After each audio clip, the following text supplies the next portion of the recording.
नमस्कार दोस्तों, आप देख रहे हैं एक भारत वंचितों की आवाज और आपके साथ मैं हूं राम बाबू गौतम। उत्तर प्रदेश की राजनीति में एक बहुत बड़ी खबर है, बहुत धमाकेदार खबर है, ब्रेकिंग न्यूज है कि स्वामी प्रसाद मौर्य ने अपनी नई पार्टी का विधिवत ऐलान कर दिया है। ये ऐलान उन्होंने देश की राजधानी दिल्ली में किया है। ताल कटोरा स्टेडियम पूरा खचाखच भरा था और उसमें स्वामी प्रसाद मौर्य उत्तर प्रदेश में पिछड़े वर्गों के एक बड़े नेता, उन्होंने अपनी नई पार्टी का ऐलान किया है। उस पार्टी का नाम है राष्ट्रीय शोषित समाज पार्टी। ठीक है, इसके बारे में बाद में विश्लेषण करूंगा, लेकिन कुछ नाम ले रहा हूं, आप उन नामों पर गौर कीजिए और उसके बाद धीरे धीरे उत्तर प्रदेश में जो जातियों के नाम पर जो सियासत हो रही है, जो राजनीति बढ़ रही है, जो जातियों के और समुदायों के अपना हक लेने के लिए, अपना अधिकार लेने के लिए जो राजनीति जो है उत्तर प्रदेश में वो उफान मार रही है, उसको सिलसिले से समझिए। नाम है अपना दल, उसके अध्यक्ष थे सोनेलाल पटेल। अनुप्रिया पटेल उसके बाद आई, उनकी बहन पल्लवी पटेल एक अलग दल अपना दल के नाम से ही काम कर रहे हैं, उसका नाम है कमेरावादी। तो एक अपना दल सोनेलाल, एक अपना दल कमेरावादी। तो नाम याद रखिए, अनुप्रिया पटेल, पल्लवी पटेल। पूरब से एक और पार्टी का उदय हुआ, नाम है सोहेल देव भारतीय समाज पार्टी, उसके अध्यक्ष हैं ओम प्रकाश राजभर जी। पूरब से ही एक और पार्टी का उदय हुआ, निषाद पार्टी, अध्यक्ष हैं संजय निषाद। इसके अलावा पूरब से एक और पार्टी का उदय हुआ, जन अधिकार पार्टी, नाम है संजय चौहान। एक और पिछड़े वर्ग के नेता हैं, उनके दल का नाम है महान दल और अध्यक्ष हैं उसके केशव देव मौर्य। इन सब के अलावा थोड़ा पश्चिम में आप चले आइए, नाम है राष्ट्रीय लोक दल, आरएलडी के नाम से लोग जानते हैं, अध्यक्ष हैं जयंत चौधरी। तो ये उत्तर प्रदेश में ओबीसी के लोगों की, ओबीसी वर्ग के नेताओं की ये तमाम बड़ी पार्टियां हैं जो धीरे धीरे करके अपना वर्चस्व जो है वो स्थापित करती जा रही हैं। और अब एक नई पार्टी अस्तित्व में आई है उत्तर प्रदेश की राजधानी में। हालांकि देश की राजधानी दिल्ली में इसका ऐलान हुआ है, लेकिन ये पार्टी कहां हलचल मचाएगी? उत्तर प्रदेश में। तो स्वामी प्रसाद मौर्य भी अब एक नई पार्टी लेकर के उत्तर प्रदेश की राजनीति में, सियासी समर में कूद पड़े हैं, राष्ट्रीय शोषित समाज पार्टी। तो स्वामी प्रसाद मौर्य ने भी अपनी अब एक अलग पार्टी बना ली। अभी तक स्वामी प्रसाद मौर्य क्या थे? कार्यकर्ता थे, पदाधिकारी थे। वो किसको रिपोर्ट करते थे? पार्टी के शीर्ष नेतृत्व को, आला कमान को। लेकिन अब स्वामी प्रसाद मौर्य खुद आला कमान है अपनी पार्टी के। स्वामी प्रसाद मौर्य अब खुद शीर्ष नेतृत्व हैं। अब उनको कौन रिपोर्ट करेगा? उनकी पार्टी के कार्यकर्ता रिपोर्ट करेंगे, उनकी पार्टी के पदाधिकारी रिपोर्ट करेंगे।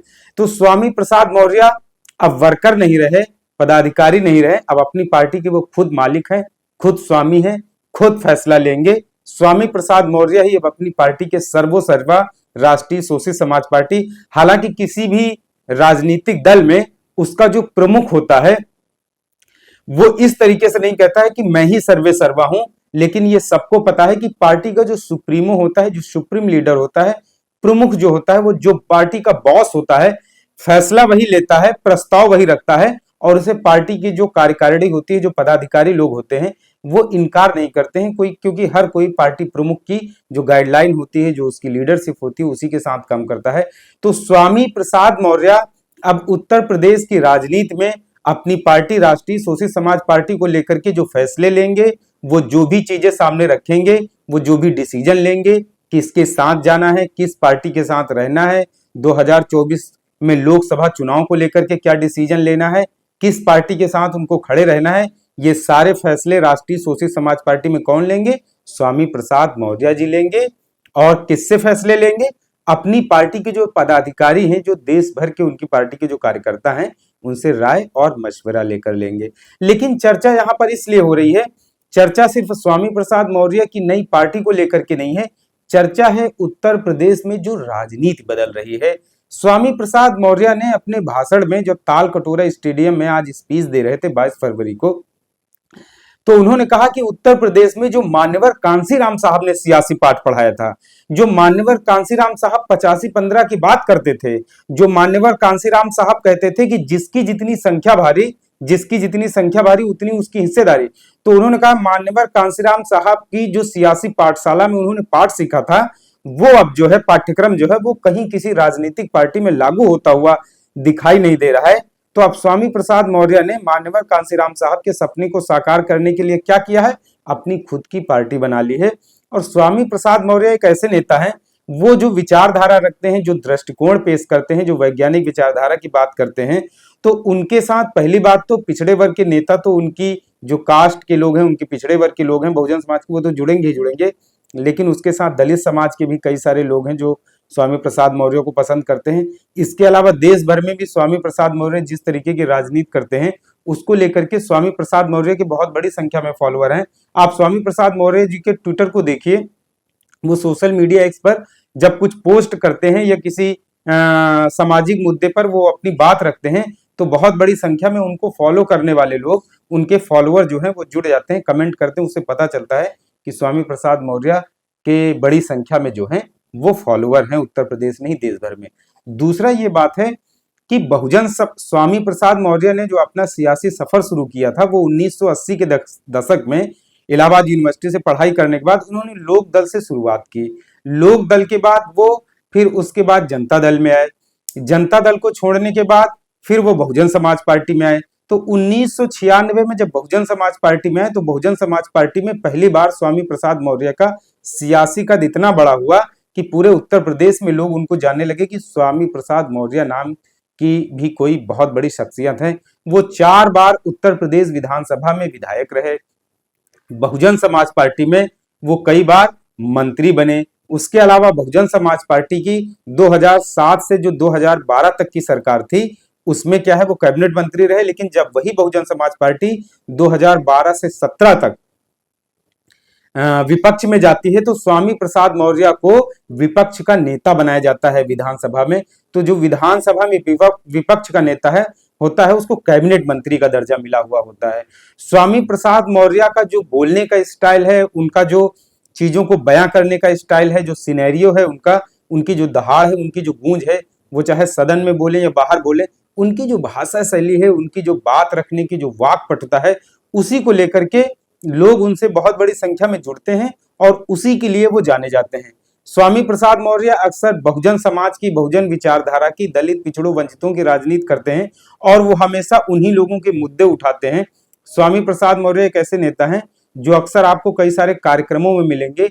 वो दफ्तर में, अपने घर में कम रहते हैं, बल्कि बाहर ज्यादा घूमा करते हैं। इसलिए स्वामी प्रसाद मौर्य को ग्राउंड लेवल का जमीनी नेता कहा जाता है। हालांकि वो कई बार विधानसभा के चुनाव हार भी चुके हैं, लेकिन उनका जो सियासी जो अनुभव है वो काफी लंबा अनुभव है। चुनाव जीतना हारना लगा रहता है, लेकिन स्वामी प्रसाद मौर्य की जो पकड़ है, उनकी जो मजबूत पैठ है सियासत में, उसका अंदाजा आप इससे लगाइए कि बहुजन समाज पार्टी की जब सरकार रही तो उनको कैबिनेट मंत्री बनाया गया। बहुजन समाज पार्टी जैसे ही सत्ता से हटी तो उनको विधानसभा में पूरे 5 साल नेता प्रतिपक्ष बनाया गया। और स्वामी प्रसाद मौर्य की हैसियत का अंदाजा आप इससे लगा सकते हैं कि जब वो बहुजन समाज पार्टी छोड़ करके भाजपा में गए थे, तो भाजपा ने उनको तुरंत हाथों हाथ लिया और उसके अलावा कैबिनेट मंत्री बनाया। भाजपा सरकार में श्रम मंत्री थे स्वामी प्रसाद मौर्य। तो 2022 तक तो उन्होंने काम किया। तो जब बसपा छोड़ी स्वामी प्रसाद मौर्य ने, तो बोला है, स्वामी प्रसाद मौर्य ने कहा कि वहां जो बहुजन विचारधारा, बहुजन राजनीति वो कहीं ना कहीं कमजोर पड़ रही थी। तो वो बहुजनों के सशक्तिकरण, बहुजनों को सत्ता में भागीदारी दिलाने के लिए वो भारतीय जनता पार्टी में आए। 5 साल काम किया, लेकिन 5 साल काम करने के बाद जब 2022 में समाजवादी पार्टी की तरफ वो आ गए और उन्होंने आरोप लगाया कि भारतीय जनता पार्टी में बहुजनों की बात करती है, भारतीय जनता पार्टी दलित पिछड़ों के उत्थान की बात करती है, लेकिन वो केवल बयानों में रहता है, पार्टी की रैली और भाषणों में रहता है, लेकिन हकीकत पर कहीं बहुजन समाज के उत्थान की बात भाजपा में दिखाई नहीं पड़ती। तो उन्होंने 2022 के विधानसभा चुनाव के पहले भारतीय जनता पार्टी को टाटा बाय बाय कह के कहां गए, समाजवादी पार्टी में। भारतीय जनता पार्टी को छोड़ करके जब समाजवादी पार्टी में आते हैं, तो समाजवादी पार्टी में आप उनकी हैसियत का अंदाजा इसी से लगा सकते हैं कि स्वामी प्रसाद मौर्य को राष्ट्रीय महासचिव जैसा पद दिया जाता है। राष्ट्रीय महासचिव पद ऐसा पद होता है जो डायरेक्ट पार्टी की नीतियों में डिसीजन लेता है, फैसले लेता है। इसके साथ साथ समाजवादी पार्टी ने उनको विधान परिषद में भी भेजा। तो तो स्वामी प्रसाद मौर्य के कद का आप अंदाजा लगाइए कि समाजवादी पार्टी में जैसे ही वो आए, राष्ट्रीय महासचिव बने, विधान परिषद का सदस्य बनाया गया। सब कुछ दिन तो ठीक ठाक चला, स्वामी प्रसाद मौर्य भी ठीक थे, लेकिन अनबन तब शुरू होती है जब अभी कुछ ही दिनों पहले स्वामी प्रसाद मौर्य ने एक लेटर लिखा, उसमें आरोप लगाया कि 2023 में उन्होंने अखिलेश जी से बोला था कि जाति जनगणना और दलितों पिछड़ों के जो हक मारी हो रही है, इन सब मुद्दों को लेकर के, बेरोजगारी को लेकर के एक रथ यात्रा निकाली जाए। तो उनका आरोप है कि उनकी रथ यात्रा निकालने के प्रस्ताव पर अखिलेश जी ने बहुत अच्छे से काम नहीं किया, उस पर गंभीरता से विचार नहीं किया। दूसरा है कि वो धार्मिक मुद्दों को लेकर के हिंदू धर्म में या मनुस्मृति या रामचरितमानस में कुछ चौपाइयां विवादित रही हैं, उन विवादित चौपाइयों को स्वामी प्रसाद मौर्य बहुत प्रमुखता से, बेबाकी से उठाते हैं। तो जो वैज्ञानिक दृष्टिकोण के लोग हैं, वैज्ञानिक विचारधारा के लोग हैं, तो स्वामी प्रसाद मौर्य के साथ खड़े होते हैं। कई बार उनके समर्थकों ने अभी कुछ ही दिनों पहले राजधानी लखनऊ में रामचरितमानस की कई सारी प्रतियां भी जला दी थी, उसमें मुकदमा वगैरह भी सब कुछ हुआ। तो स्वामी प्रसाद मौर्य के खिलाफ समाजवादी पार्टी में एक दो नेता, खासकर मनोज पांडे हैं, वो समाजवादी पार्टी के रायबरेली के ऊंचाहार से विधायक हैं। इसके अलावा समाजवादी पार्टी के विधानसभा में मुख्य सचेतक भी हैं। तो उन्होंने स्वामी प्रसाद मौर्य को कई सारे विवादित बयान भी दिए। उन्होंने बोला स्वामी प्रसाद मौर्य मानसिक विक्षिप्त हैं, संतुलन खो बैठे हैं, कई सारे ऐसे बयान भी दिए जिनको कैमरे पे बोला नहीं जा सकता है। तो यहीं से जो है वो स्वामी प्रसाद मौर्य की नाराजगी का जो सिलसिला है वो शुरू होता है। एक तो पहला उनका ये है कि आरोप लगाया कि 2023 में जो बातें अखिलेश जी के सामने रखी थी वो नहीं मानी गई। उसके बाद स्वामी प्रसाद मौर्य का कहना है कि समाजवादी पार्टी में कुछ राष्ट्रीय महासचिव हैं, जब वो बोलते हैं तो उनका बयान कहा जाता है कि वो पार्टी का बयान है, लेकिन स्वामी प्रसाद मौर्य कहना है जब वो कोई बात रखते हैं तो दूसरे महासचिव कहते हैं वो मौर्य जी का निजी बयान। तो मौर्य जी इसी से बहुत ज्यादा आहत हो गए। तो आहत हो गए हैं तो अब उन्होंने क्या किया है, नई पार्टी बना ली है। अब स्वामी प्रसाद मौर्य के सामने बहुत बड़ी चुनौती यह है कि वो अपनी पार्टी को उत्तर प्रदेश में स्थापित करके दिखाएं, क्योंकि उनके लिए सबसे बड़ी परीक्षा 2024 में लोकसभा का चुनाव है। स्वामी प्रसाद मौर्य जिस वर्ग की राजनीति करते हैं, पिछड़ों की, दलितों की, बहुजनों की, तो स्वामी प्रसाद मौर्य क्या है, राजनीति क्या कर रहे हैं, भाजपा के खिलाफ की। भाजपा के खिलाफ राम मंदिर की प्राण प्रतिष्ठा को लेकर के वो सवाल उठा चुके हैं। इसके अलावा भाजपा को जो हिंदुत्व का एजेंडा है उस पर वो मुखर होकर के बोलते हैं। इसके अलावा मोदी को लेकर के, किसान आंदोलन को लेकर के वो कई सारे सवाल उठाया करते हैं।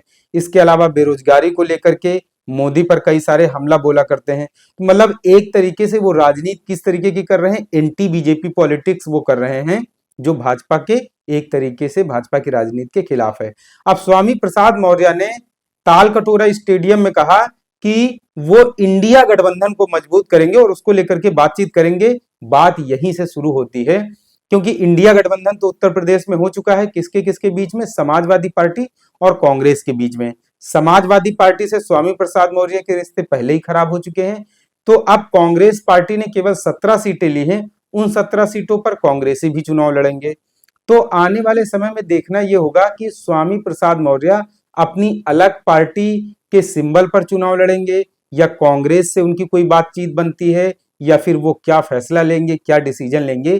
क्योंकि स्वामी प्रसाद मौर्य जी ने पार्टी तो बना ली है, लेकिन उसकी पहली 2024 में अग्नि परीक्षा पार्टी की यही होगी कि 2024 के लोकसभा चुनाव में स्वामी प्रसाद मौर्य की जो राष्ट्रीय शोषित समाज पार्टी उन्होंने बनाई है उसका प्रदर्शन कैसा रहता है, उत्तर प्रदेश में वो क्या प्रदर्शन करती है, उनको पिछड़े वर्गों का कितना वोट मिलता है, दलितों का कितना वोट मिलता है और वोट प्रतिशत उनकी पार्टी को कितना मिलता है उत्तर प्रदेश में। उससे एक पता चल जाएगा कि स्वामी प्रसाद मौर्य ने जो राजनीति की शुरुआत की है, नई पार्टी बनाकर शुरुआत की है, वो पार्टी कहाँ पर खड़ी है, कहाँ पर स्टैंड कर रही है। लेकिन उत्तर प्रदेश में करीब 50% के आसपास ओबीसी आबादी है, उसमें से यादवों की संख्या सबसे ज्यादा है। इसके अलावा पटेल बिरादरी के लोग हैं, इसके अलावा जाट बिरादरी के लोग हैं, लोध बिरादरी के काफी लोग हैं और राजभर बिरादरी के काफी लोग हैं, इसके अलावा निषाद समुदाय के काफी लोग हैं। लेकिन उत्तर प्रदेश में बताते हैं कि जो ओबीसी आबादी है 50%, उसमें करीब 6 से 7% आबादी जो है वो कुशवाहा, मौर्य, शाक्य, सैनी इन लोगों की भी है। तो स्वामी प्रसाद मौर्य के साथ ये वर्ग मजबूती से खड़े हो सकते हैं। तो स्वामी प्रसाद मौर्य की 2024 में असली परीक्षा होगी। अब देखना है कि स्वामी प्रसाद मौर्य इस परीक्षा में कितना पास होते हैं, कितना फेल होते हैं, कितनी उनको सफलता मिलती है।